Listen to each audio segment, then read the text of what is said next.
So looking back on how when we started the business, from knowing nothing about owning our own business to where we are today, where so many people are aware of our product line and having people calling us asking for cupcakes now, it's definitely one of the more rewarding experiences that I've ever had in my life. My partner Sarah and I, we both used to work together as accountants at a completely non-baking related company. We both used to like to bake for our coworkers. We used to bake in volume and share with our whole company of about 100 people. Our coworkers would joke around and say that we should start our own business, to which we laughed. But a couple years later, we decided, you know what, we're going to give it a try, and we started the Girls Who Bake Next Door. So when Sarah and I decided we were going to start the business, we decided to test how we work together and if this was something we wanted to do by having bake sales out of my garage. And one of my neighbors actually came by and wanted to order from us for a party. So she said, "What's your name of your business? I want to place an order." And that's actually how our name came about. I just said, "Oh, we're the Girls Who Bake Next Door," and it stuck. We decided to go with a dessert truck. It was lower overhead, so just a little bit easier to dive into without investing too much capital.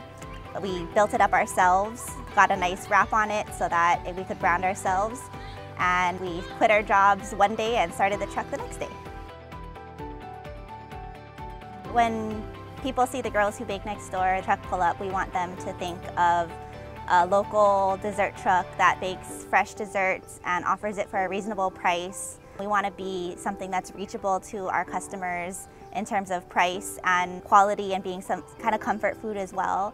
So that's kind of what we're striving to do. We're not trying to be super fancy or make a lot of money. We just want to be reachable to our audience. That's the #1 thing to us. Throughout our whole experience with the truck, the Iolani community has definitely been there to support us. I had always kept in touch with one of my high school teachers, and she was always telling me about events that were going on campus. So when I heard about the first Iolani Grooves and Grinds summer concert series, she helped to put us in touch with one of the organizers, and I explained my background and how I was starting a food truck, and they were super excited and super supportive to have us there. So we were really excited to have our first event on Iolani School's campus.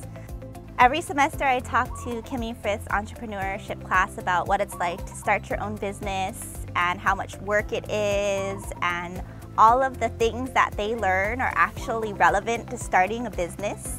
And it's definitely fun to give them my perspective on how Iolani helped me to get to where I am today, and how the Iolani education helps you to succeed and persevere through all sorts of experiences. Funny thing about that is Kimmy was actually my very first homeroom teacher when I started upper school, and I also took microeconomics from her as a senior when I went to Iolani. The #1 thing that I try to communicate to the students when I come on campus is that you can definitely pursue anything that you want and be successful in it. As long as they have great values and they persevere, you can achieve anything that you want to achieve.